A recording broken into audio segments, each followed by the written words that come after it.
Isa pa sa nakikita ko, I'm very sorry, Secretary Frasco,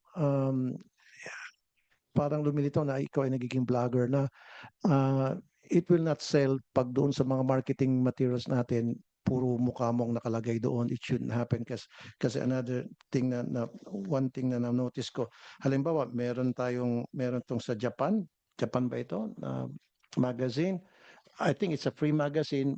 Pagkakataon na sana natin na para sumikat tayo sa Japan, yung tourism industry natin, sa halip nakalagay dito, ikaw ng ikaw, and then yung mga groundbreaking pinapakita natin sa halip na dapat ipapakita natin yung underground river, the eight wonders of the world, ata yun, Tabon Cave, etc. Ang pinakita doon, kayo po, at saka yung mga groundbreaking ceremony, which will not sell. If we want to sell something, pakita po natin yung mga tanawin o yung mga reasons why tourists will visit the country. Kasama na po dyan yung mga lugar na pwede pupuntahan, food, wellness, di ba, adventure. Those are the things that people would like to see, the tourists. Okay, ma'am, huwag kayong magalit ha. Bine-voice out ko lang kung ano yung mga sinasabi ng netizens, kung ano yung nakakarating sa akin sumbong. Now, sabi niyo po, yung sa Korea, wala kayong authorization doon, maging sa airport, may authorization ba kayo na para ilagay yung picture nyo? And then isa pa po, meron ditong promotion na kayo po'y nakasakay sa bangka and you're promoting the Philippines at kayo po'y nakadamit ng mga bulaklakin at sa Lake Cebu ba ito? Ito ba'y walang authorization nyo rin na ilalagay po yung mukha nyo doon sa cover ng magazine na kayo po'y nakabihis at parang nag-invite ng mga tourist? Senator Tulfo, that photo I believe you're pertaining to is one that was taken during the Philippine Experience Program, Heritage, Culture, and Arts Caravan that the Department of Tourism implemented in the Soc-Sargen region. That is not a promotional material, but that's actually coverage of the activities of the department. That photo was taken at the time when we held the Philippine Experience Program in South Cotabato. So bakit hindi na lang po model na taga roon mismo, native po sa lugar na yon, nakilala sa lugar na yon? Why you? That photo was taken during my presence at the Yes, ma'am, South I know, I Cotabato. understand. Yes. We don't have any fight on that matter. What I'm trying to say is, someone who's recognized in that community, in that place, yung kilala, kunyari, miss kung anong bansa, ano bang lugar po yan? That's Lake Cebu. Cebu. Oh, how about Lake Cebu. Yes. Lake Cebu in Cebu? In South And Cotabato. so, how about Miss Cotabato instead of you? Yes. Nakilala sa lugar na yan. Senator So why? Tulfo, let me clarify No, that. no, ma'am, let me finish Yes. first. Mm. Kanina hindi kita in-interrupt. So bakit hindi na lang po yung isang native na kilala ng mga tao na kapag nakita nila, maagad-agad maintindihan nila bakit siya nandyan as opposed to ikaw. Isa pa po. Ma'am, these are the things that I'm trying to voice out today. Nothing personal, nothing about you. These are the complaints that my office received, my action center received. They came to me and they talked to me and they told me everything I'm telling you now. Isa pa dito, meron sa isang, ano ba to? Pinakita sa amin na puro nakalagay frasco, frasco, frasco, frasco sa sa Ninolan, Cebu. So doon sa mga, yung sa mga tabi-tabi na may mga eateries, mga karinderya. So merong kahabaan, puro karinderya sa, I think sa highway ba ito? So sa taas, sana inilagay niyo po doon yung mga lugar na pwedeng pasyalan. I'm sure na dadaan dito yung mga turista kasi highway po ito. Sa halip na ilagay niyo po yung karatula doon ng mga places na pwedeng bisitahin, ang nilagay niyo po doon, puro apelyido niyo po all the way. So siguro po walang authorization sa inyo. Baka yung mga tao niyo lang pong gumawa niyan without you telling them. Baka merong gustong sumipsip sa inyo at nilagay yung name nyo. So siguro po pwede yung sabihin yung mga tao nyo next time, wag puro ako. Dapat yung mga lugar na talagang bebenta sa mga tourist. Is that good enough? Senator, with all due respect, I just wish to place on the record that the photos that have been used and transformed into memes are actually work photos. Is that AI? You're telling me that's AI? No, This Okay. is a work photo. I was in Lake Cebu in South Cotabato promoting the Philippine Experience Program. The interpretation or misinterpretation of that, of course, is up to public consumption. But we have all the documentation to prove that my presence there was a legitimate one, and it was to help the destination as far as crafting of tourism packages, tourism circuits, building up of attention for the destination in conjunction with our tourism stakeholders. I'm not saying, Mom, that you're not present, your presence there is not legit. Okay? What I'm saying is, yung presence mo doon, yung sa picture na yan, it doesn't fit in sa taste ng mga Pilipino na nakakita po niyan. Kaya nga po, binabash po kayo.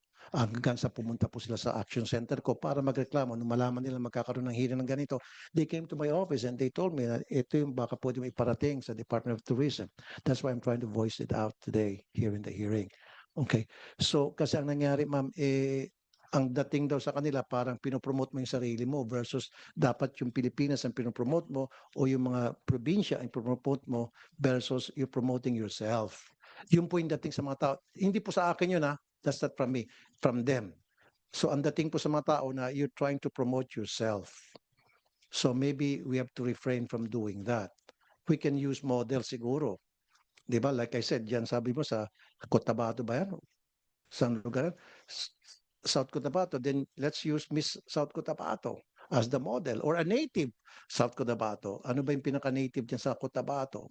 Yung mga indigenous people in Cotabato. Much better versus kayo po. Yun po yung pinopoint out ng mga lumapit po sa akin. Mr. Chair, gusto mo magsalita si Ms. Rasco?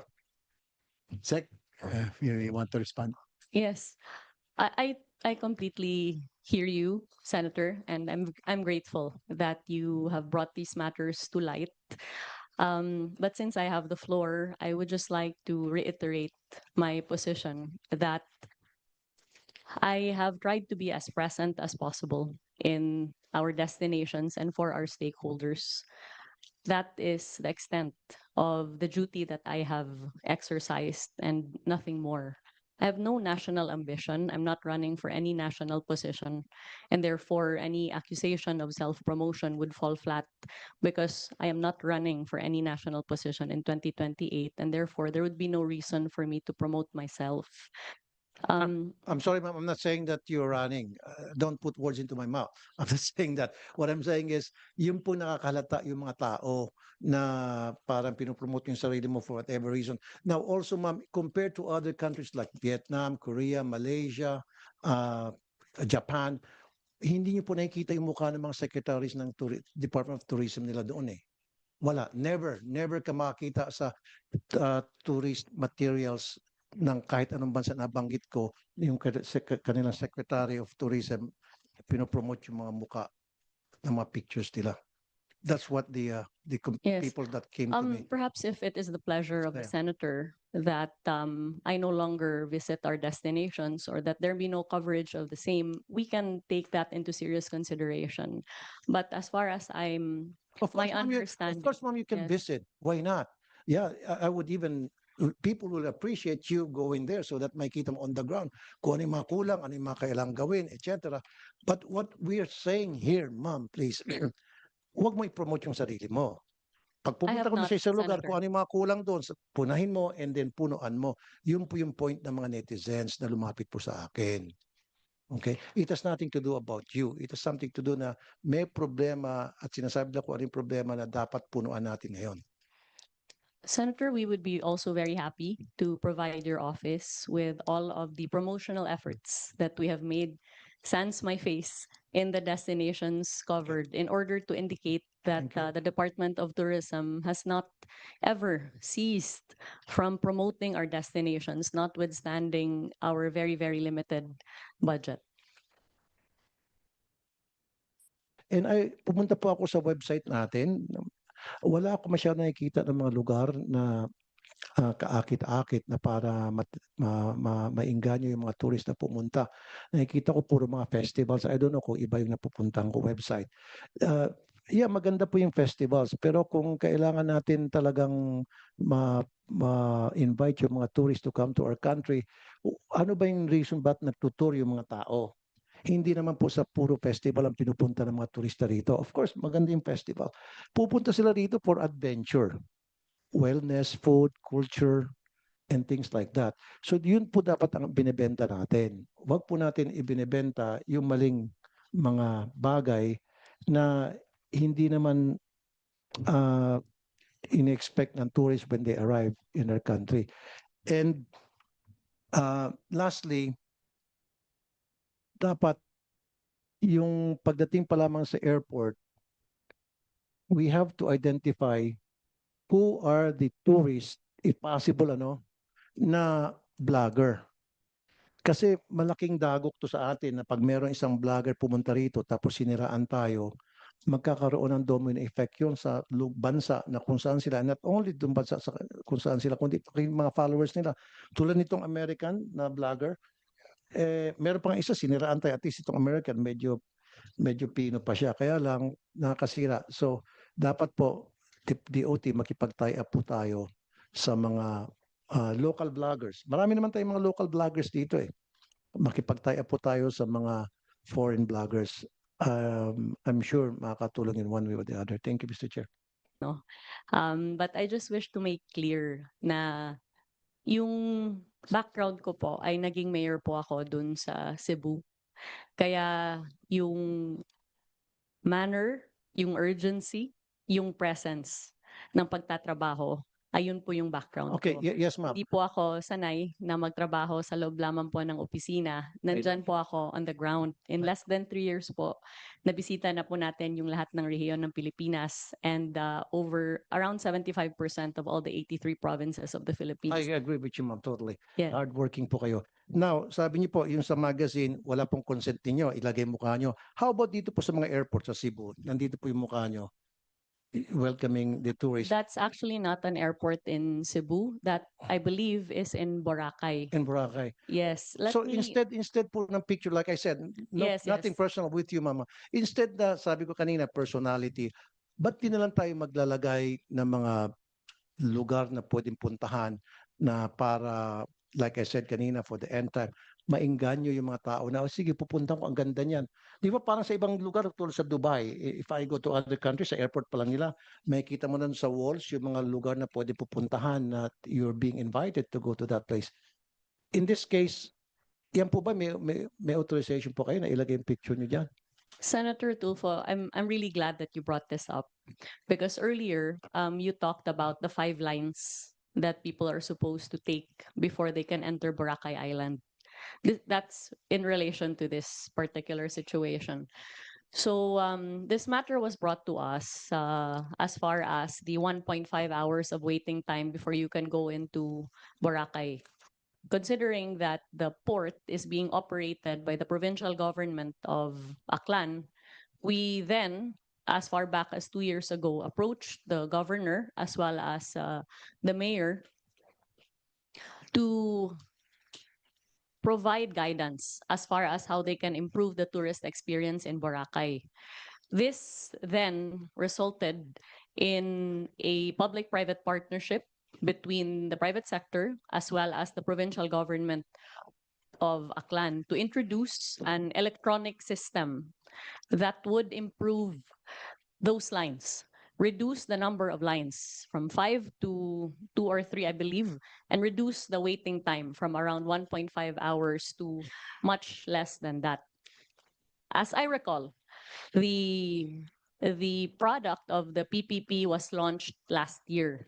And I'm told that this tarpaulin was put up because I was supposed to have arrived at the inauguration of this PPP project. But another urgent matter came up here in Manila, and hence I was not able to attend. That is the reason why that welcome tarpaulin is there. But I did not direct the putting up of that tarpaulin, but the reason why it's there is because they put it up as a welcome sign at the launch of that PPP project to improve the ticketing of Boracay. Nonetheless, when this matter was brought to light, we actually already ordered all of our regional offices, including Region 6, to take down any offending material, as the case may be, or any material that bears my image. But at the end of the day, I believe that this is a matter of visibility and performance. The question is whether or not the Department of Tourism has performed its mandate in the past 3 years. I respectfully submit that we have, within the 93% slashed budget that we have been given and within the limited mandate that we have been given. But it's quite impossible for us to deliver a miracle if we are not provided with the appropriate funding and if we do not obtain the necessary assistance that is needed in order to ensure that infrastructure, connectivity, safety and security, and all of these matters are addressed.